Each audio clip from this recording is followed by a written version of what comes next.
وخاتم الانبیاء احمد المجتبی محمد المصطفى وعلى آلہ واصحابہ نجوم الہدی اما بعد فاعوذ باللہ من الشیطان الرجیم بسم اللہ الرحمن الرحیم قال اللہ تبارک و تعالی فی کلامہ المجید الم یجدک یتیما فآوی صدق اللہ العظیم ان اللہ وملائکتہ یصلون علی النبی یا ایھا الذین آمنوا صلوا علیہ وسلموا تسلیما بابا سے بلند درود پاک پڑھیے السلام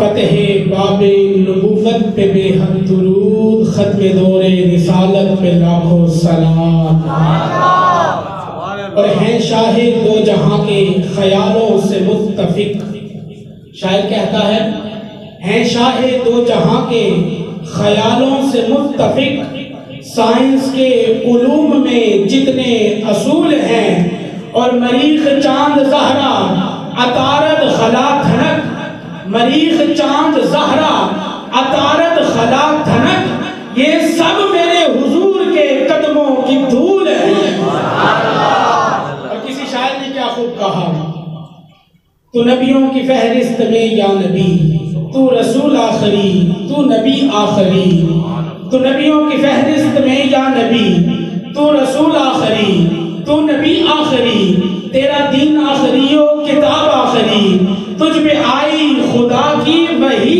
آخری آخری ہے نبوت رسالت تیری تیری امت بھی ہے یا نبی آخری اور وہ سلامت رہے تا قیامت رہے جو کہتے ہیں تجھ کو نبی آخری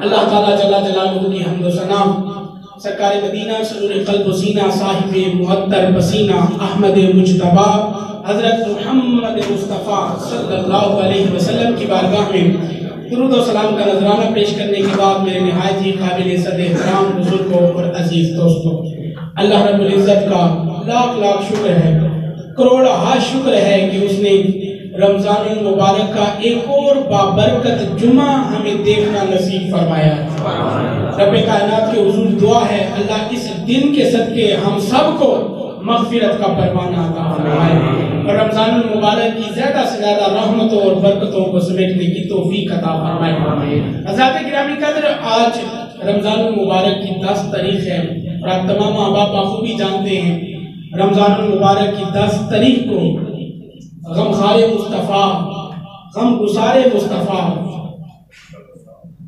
سیدہ خدیجہ الکبریٰ سلام اللہ تعالیٰ علیہا آپ کا یوم وصال ہے تو آج آپ ہی کے مناقب کے حوالے سے چند ایک باتیں آپ کی سیرت کی آپ کی سماعتوں کی نظر کرنی ہے اس دعا کے ساتھ کہ رب کائنات مجھے سنا کر آپ کو سن کر آپ کے اسوہ نور کو اپنانے کی توفیق عطا فرمائے عزیزان گرامی قدر سیدہ خدیجہ الکبریٰ یہ کس ہستی کا نام ہے کون خدیجہ الکبریٰ وہ خدیجہ الکبریٰ جسے اہل عرب ملکۃ العرب کہا کرتے تھے یعنی عرب کی سب سے بڑی سردار عرب کی سب سے بڑی ملکہ خدیجہ الکبریٰ یہ کس ہستی کا نام ہے وہ خدیجہ الکبریٰ جن کی گود میں شہزادی مصطفیٰ سیدہ فاطمہ الزہرا نے پرورش پائی ہے وہ خدیجہ الکبریٰ جن کے بارے میں پیارے آقا صلی اللہ علیہ وآلہ وسلم فرماتے ہیں کہ میری تمام بیویوں میں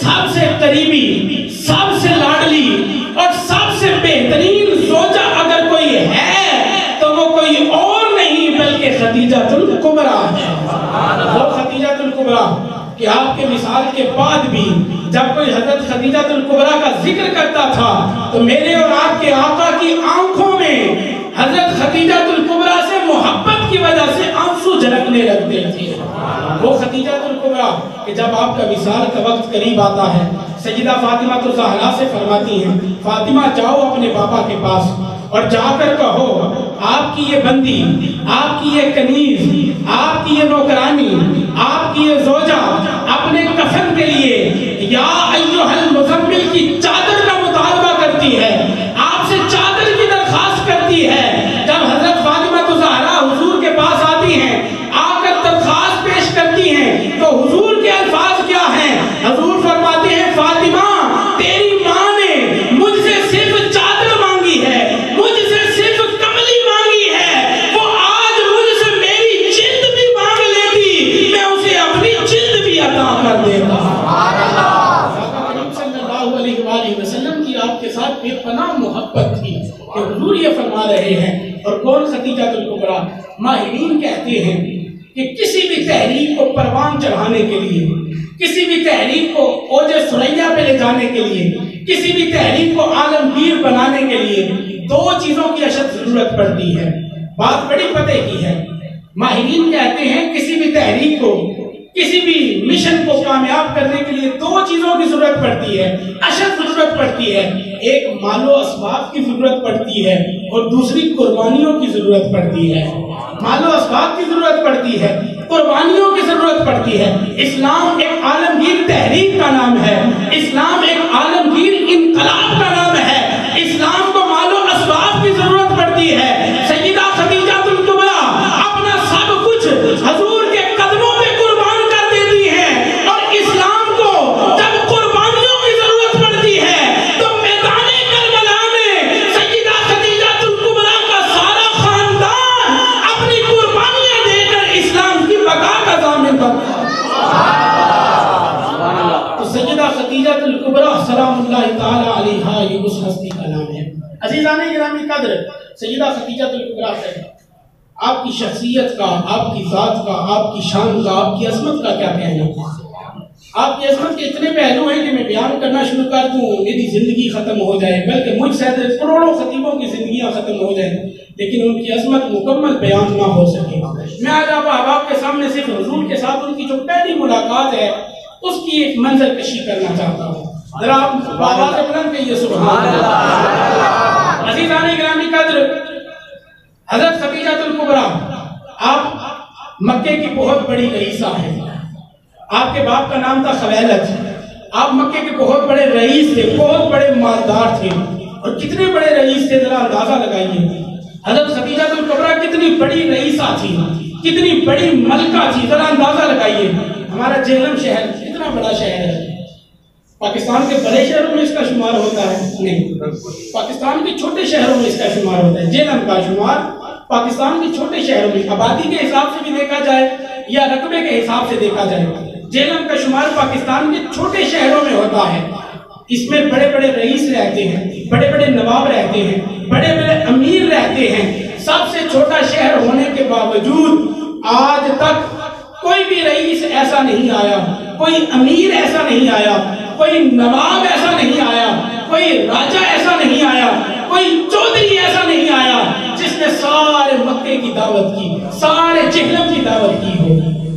کبھی ایسا ہوا ہے کہ دو چار جوان بولے ہیں، بزرگوں نے لمبی عمر دیکھی ہے، زیادہ زندگی دیکھی ہے، کسی کو وہ اچھا بھلا دور کی دیکھا ہے، آپ نے کوئی ایسا شخص دیکھا ہو جس نے پورے جہلم کی دعوت کی ہو، جہلم کے تمام گھروں کی دعوت کی ہو؟ آپ ذرا قربان جائیے سیدہ خدیجہ الکبریٰ کی عظمتوں پر۔ مکے میں قحط پڑتا ہے، سیدہ خدیجہ الکبریٰ پورے مکے میں اعلان کرتی ہیں جس کو کھانے کی ضرورت ہو، جس کو پینے کی ضرورت ہو، جس کو کپڑا پہننے کی ضرورت ہو، جس کو مال و اسباب کی ضرورت ہو، کہیں اور جانے کی ضرورت نہیں، خدیجہ الکبریٰ کے در پہ آ جائے، اسے کھانا بھی ملے گا، دولت بھی ملے گی، کپڑا بھی مل جائے گا۔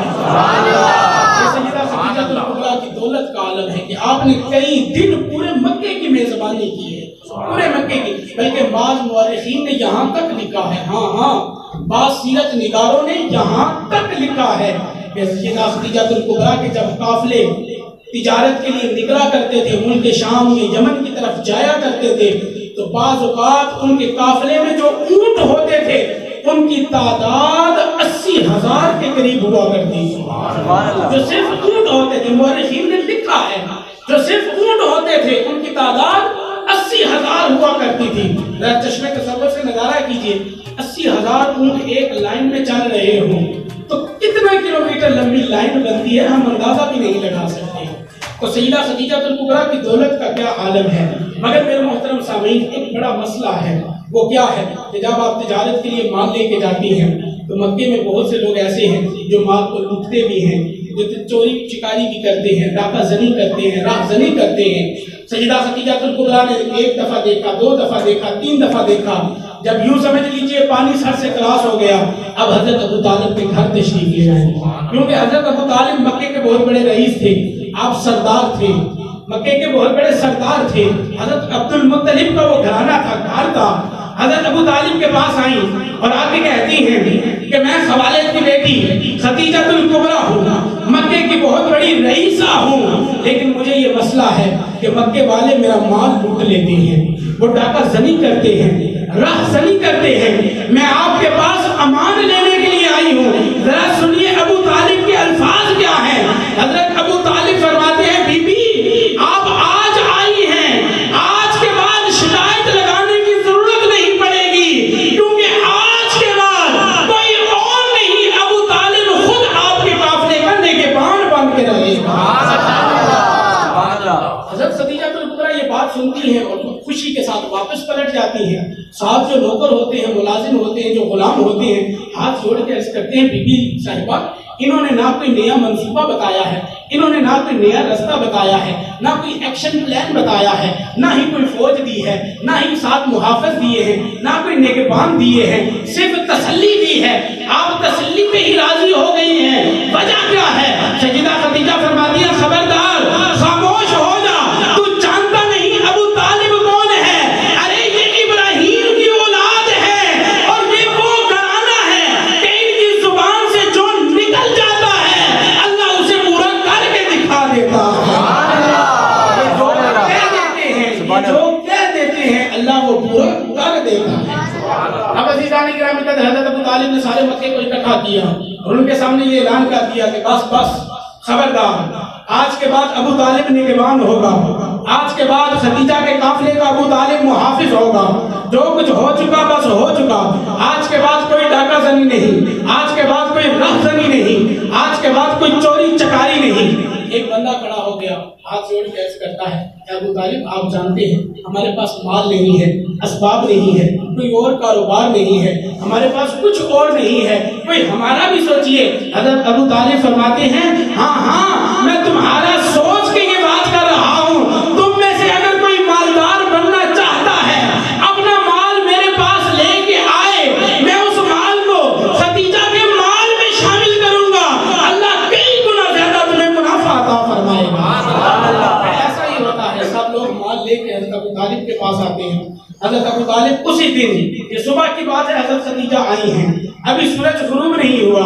حضرت ابو طالب حضرت خدیجہ کے ملازموں کو, نوکروں کو, غلاموں کو بلاتے ہیں اور کہتے ہیں یہ مال دیکھو, ان میں جو تمہارا مال ہے وہ تم رکھ لو, جو ہمارا مال ہے اسے سرمایہ کاری میں وقف کر دو.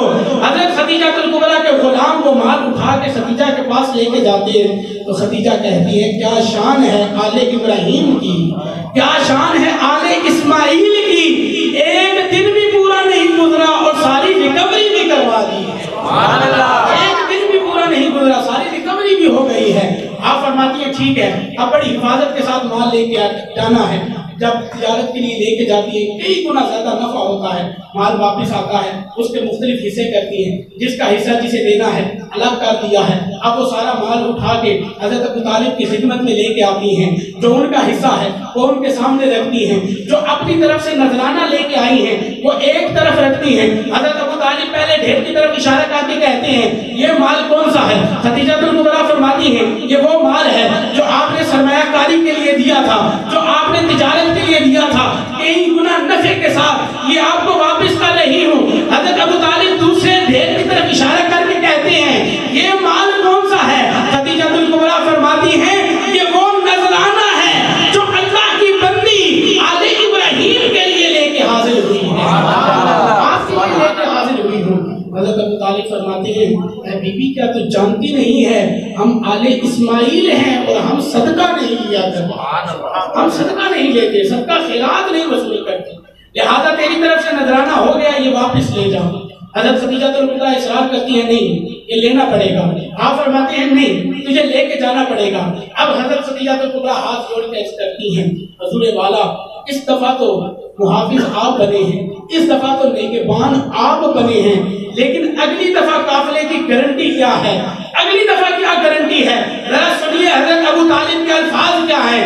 حضرت ابو طالب فرماتے ہیں اے بی بی خدیجہ سن، اس دفعہ نگہبان میں بنا ہوں، اگلی دفعہ نگہبان میرا بھتیجا بنے گا، اور میرا بھتیجا ایسا نگہبان ہے جس قافلے کی نگہبانی کرتا ہے اس قافلے کی طرف درندے بھی نگاہ اٹھا کے نہیں دیکھتے، جانور بھی نگاہ اٹھا کے نہیں دیکھتے۔ فیصلہ ہو جاتا ہے، حضرت خدیجہ الکبریٰ واپس اپنے آشیانے پہ آ جاتی ہیں۔ حضرت ابو طالب حضور کو بلاتے ہیں اور حضور کو فرماتے ہیں کہ اے میرے بھتیجے، میں نے خدیجہ کے پاس آپ کو بھیجنا ہے، آپ کا نام دے دیا ہے، لہٰذا آپ جائیں خدیجہ کے پاس۔ اب یہ حضور کی حضرت خدیجہ سے پہلی ملاقات ہے۔ اب ذرا تصور سے نظارہ کیجیے، آقا کریم صلی اللہ علیہ وآلہ وسلم حضرت خدیجہ کے پاس آتے ہیں، ان کے گھر کے اندر داخل ہوتے ہیں، حضرت خدیجہ الکبریٰ کی پہلی نگاہ حضور کی طرف پڑتی ہے، حضور کے چہرے پہ پہلی نگاہ پڑتی ہے تو حضرت خدیجہ الکبریٰ سمجھ جاتی ہیں بچپن میں جو میں نے خواب دیکھا تھا کہ آسمان کا سورج میری گود میں آ پڑا ہے، ورقہ بن نوفل سے اس کی تعریف پوچھی تھی، اس کی تعبیر پوچھی تھی، تو ورقہ بن نوفل نے کہا تھا کہ اے بی بی خوش ہو جا، تو ہی وہ عورت ہے جس کے لیے اللہ نے اپنے آخری نبی کا انتخاب کر لیا ہے۔ اور آج حضرت خدیجہ الکبریٰ مصطفیٰ کے چہرے کو دیکھ کے کہتی ہیں کہ وہ جو خواب میں نے بچپن میں دیکھا تھا آج دروازے میں اس کی تعبیر نظر آ گئی ہے۔ سبحان اللہ، سبحان اللہ۔ کے بعد حضور کو قافلے کی طرف روانہ کر کے اپنے مشہور اپنے سب سے وفادار غلام میسرہ کو بلاتی ہیں اور بلا کے کہتی ہیں اے میسرہ، آج سے پہلے بڑے قافلوں میں تو گیا ہے، بڑے قافلوں کی تو نے نگہبانی کی ہے، رکھوالی کی ہے، لیکن آج میں جس مشن پہ تجھے بھیج رہی ہوں نہ تو نے لوڈنگ کرنی ہے، نہ ان لوڈنگ کرنی ہے، نہ اونٹوں کو ہنکنا ہے، نہ ان کی نگہداشت کرنی ہے، نہ ہی سامان اٹھانا ہے، نہ سامان رکھنا ہے، نہ پیسے گننے ہیں، نہ پیسے لگانے ہیں، نہ نفع کا حساب رکھنا ہے، نہ نقصان کا حساب رکھنا ہے، نہ دیکھنا ہے کہاں کتنا مال بک رہا ہے، کہاں کتنا نقصان ہو رہا ہے۔ میسرہ ہاتھ جوڑ کے عرض کرتا ہے بی بی صاحبہ جب یہ سب نہیں کرنا تو پھر کرنا کیا ہے؟ خدیجہ الکبریٰ فرماتی ہیں وہ دیکھ سونا محمد، آج بس تو نے ان کا سایہ بن کے ان کے ساتھ رہنا ہے، جب واپس آنا ہے تو تو نے مجھے بتانا ہے ان کا اٹھنا کیسا ہے، ان کا بیٹھنا کیسا ہے، ان کا کھانا کیسا ہے، ان کا پینا کیسا ہے، ان کا چلنا کیسا ہے، ان کا بولنا کیسا ہے، ان کی گفتار کیسی ہے، ان کی رفتار کہتی ہے، تو نے بس ان کا سایہ بن کے ان کے ساتھ رہنا ہے۔ میسرہ ایک دفعہ نگاہ مصطفیٰ کی طرف دیکھتا ہے، دوسری دفعہ حضور کے قدموں کی طرف دیکھ کے خدیجہ الکبریٰ سے کہتا ہے اے بی بی اس شخص کا سایہ میں کیسے بن سکتا ہوں جس کا سایہ اللہ نے بھی نہیں بنایا، جس کا سایہ میں کیسے بن سکتا ہوں جس کا سایہ اللہ نے ہی نہیں بنایا۔ ہاں علماء نے لکھا ہے، امام جلال الدین سیوطی نے لکھا ہے کہ آقا کریم صلی اللہ علیہ وسلم کا سایہ نہیں تھا، اللہ نے آپ کو بے سایہ پیدا فرمایا ہے، آپ کا سایہ نہیں تھا۔ بعض مفسرین نے بعض محدثین نے اس کی وجہ بیان کی ہے، ایک وجہ یہ ہے کہ اللہ نے اس لیے حضور کا سایہ نہیں بنایا کہ اللہ کی ذات کو اتنا بھی گوارا نہیں تھا کہ کسی کا پاؤں ہی حضور کے سائے کے اوپر آ جائے اور حضور کی اتنی بھی توہین ہو جائے، اللہ اتنا بھی گوارا نہیں کرتا تھا۔ مگر میرے محترم سامعین یہاں ایک نکتہ سمجھانا چاہتا ہوں، اگر سمجھ آئے تو پھر دونوں ہاتھ اٹھا کے سبحان اللہ کہنا ہے۔ اللہ نے حضور کا سایہ اس لیے نہیں بنایا کہ کسی کا پاؤں حضور کے سائے پہ نہ آ جائے اور حضور کی بے ادبی نہ ہو جائے۔ قربان جائیں عظمت مولا حسین پر، قربان جائیں عظمت مولا حسن پر، جن کے قدم حضور کی شانوں میں رہا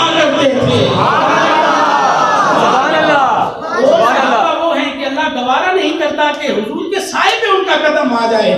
مگر حسن و حسین تو وہ ہیں کہ جو جن کے قدم حضور کے شانوں پہ لگا کرتے ہیں. سبحان اللہ. حضور کی مہر نبوت پہ چڑھ کے. سبحان اللہ. قصہ مختصر. قافلہ روانہ ہو جاتا ہے. میسرہ ایک ایک پل کی نگرانی کرتا ہے. واپس آتے ہیں.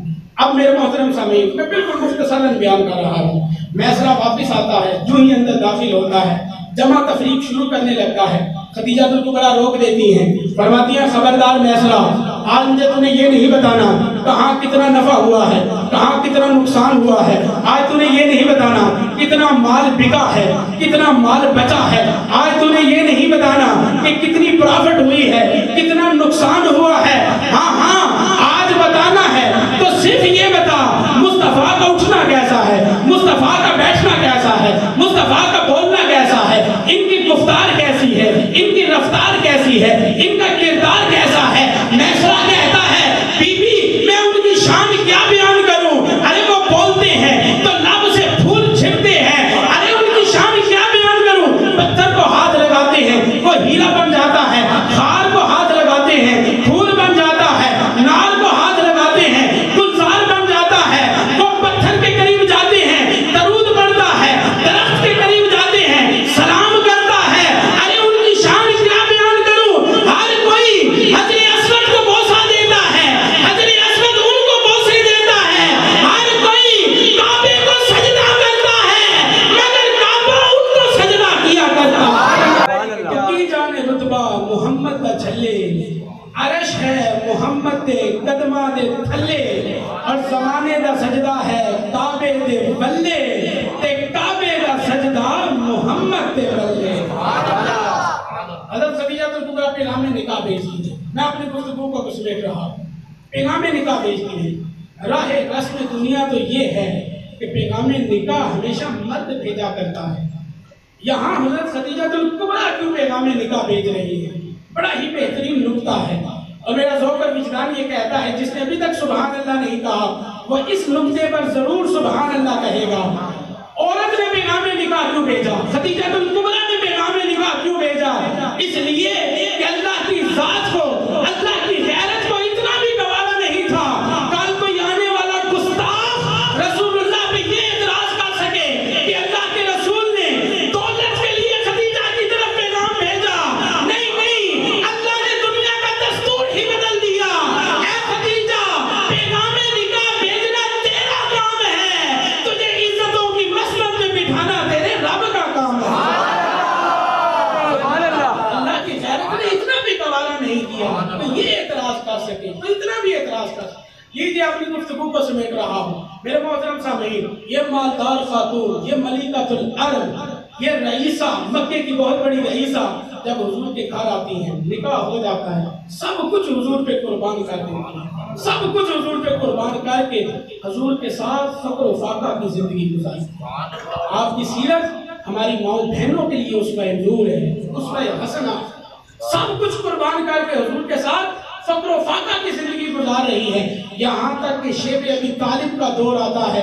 3.5 سال سیدہ خدیجہ الکبریٰ رسول اللہ کے ساتھ پتے کھا کے گزارا کر رہی ہیں. قربان جائیں, یہ ہماری ماؤں بہنوں کے لیے اسوہ نور ہے.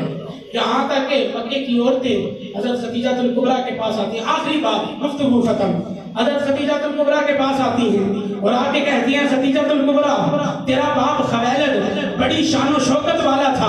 اس کی شان و شوکت کا عالم یہ تھا جب وہ کھڑا ہوتا تھا اس کی دستار کا جو ترنا تھا وہ عرش کو چھوتا تھا. یہ عظمت کی علامت ہے, یہ کسی کی شان و شوکت کی علامت ہے کہ کسی کے بارے میں یہ مثال بیان کی جائے. تو عورتیں آ کے حضرت خدیجہ الکبریٰ کو کہتی ہیں تیرا باپ اتنی شان و شوکت والا تھا جب وہ کھڑا ہوتا تھا تو اس کی دستار کا جو ترنا ہے اس کا بوسہ عرش کو وہ بوسہ لیتا تھا.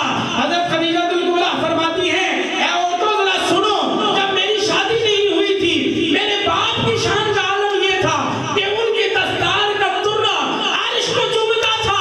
اب جب شادی ہو گئی ہے میرے خامد کی عظمت کا عالم یہ ہے کہ ان کی نالین کے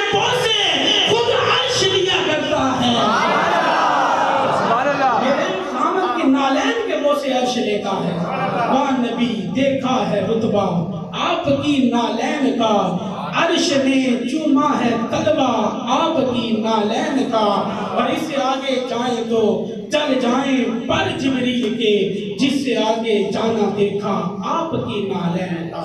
سیدہ خدیجہ کبریٰ کی سیرت ہماری ماؤں بہنوں کے لیے اسوہ نور ہے۔ پچھلے جمعہ المبارک میں نے گزارش کی تھی کہ جب افطاری کے وقت آپ دسترخوان پہ بیٹھے جو کلمہ و کلام پڑھ سکتے ہیں وہ پڑھ کر ان ہستیوں کی طرف ایصال ثواب کر کے اللہ کے حضور دعا مانگے، اللہ ضرور دعا کو قبول فرمائے گا۔